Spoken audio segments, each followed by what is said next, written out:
Dark mode is upon us. WhatsApp has been working on dark mode for nearly a year now, and finally it's out. Only for iOS and Android, but it's out. And it's tied to the system settings on iOS, and the Android one is more like a gray mode, but it's out. Oh, it's bugged, and if you switch back, the text remains white and you can't see your messages.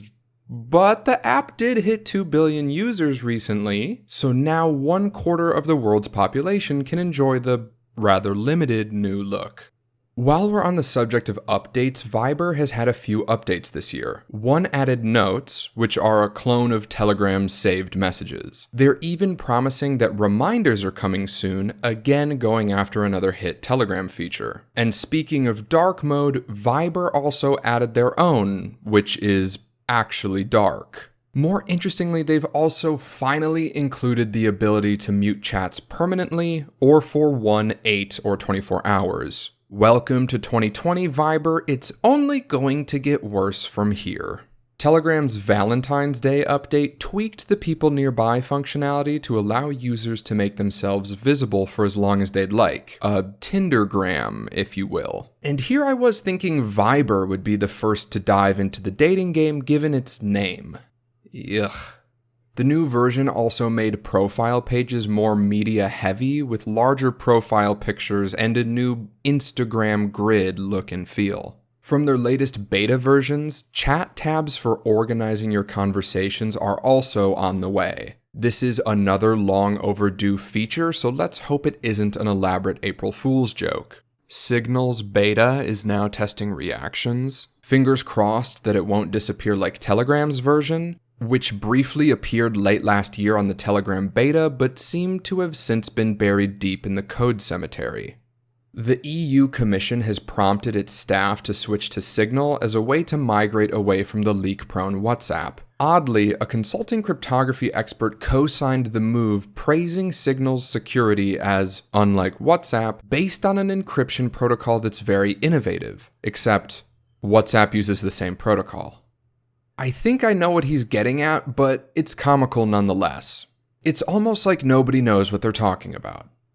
Except me, of course. Right on time, another security flaw was found in WhatsApp back in February, allowing attackers to alter people's quoted replies. That alone isn't terribly concerning, but it did allow the auto-generated previews to be manipulated, which could in turn unwittingly redirect users to malicious sites like some sort of large wooden rabbit wheeled up to a medieval castle. It's been patched, so don't worry. But beware of any large wooden badgers that you might see in the future.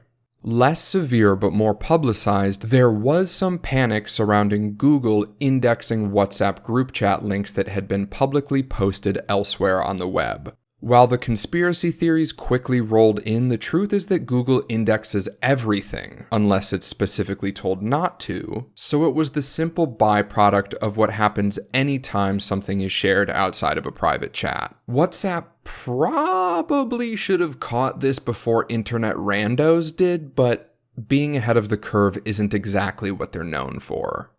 In yikes news, it's also been proven that the Chinese government's favorite messenger, WeChat, is censoring all messages about coronavirus. But if you're still surprised by China censoring things, especially on a messenger that it has direct control over, reading all messages and auto-betting users, I don't know what to tell you. Russia has taken steps to block Tutanota. I don't know how the fuck, is that how you say that? Hold on. YouTube. Tutanota. Russia has taken steps to block Tutanota, an encrypted email service. Much like their ban of Telegram, the actual method of blocking traffic hasn't deterred the service much. They reported that over 66% of all its emails have been end-to-end encrypted by their users. So maybe pretty soon we'll all start getting end-to-end encrypted emails from Nigerian princes looking to give us some of their great wealth. I'm still waiting from one back in 2004, though.